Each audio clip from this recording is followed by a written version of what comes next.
قال رسول الله صلى الله عليه وسلم: من لزم الاستغفار جعل الله له من كل هم فرجا، ومن كل ضيق مخرجا، ورزقه من حيث لا يحتسب.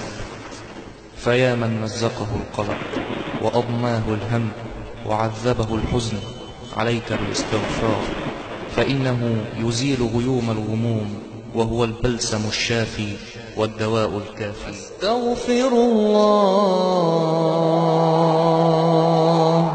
أستغفر الله وأتوب إليه، أستغفر الله وأتوب إليه، أستغفر الله وأتوب إليه، أستغفر الله وأتوب إليه، أستغفر الله وأتوب إليه.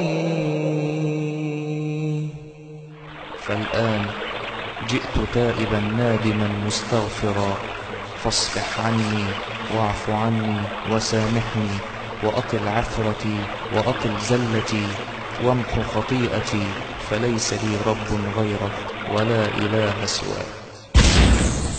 فقلت استغفروا ربكم إنه كان غفارا، يرسل السماء عليكم مدرارا، ويمددكم بأموال وبنين، ويجعل لكم جنات، ويجعل لكم أنهارا.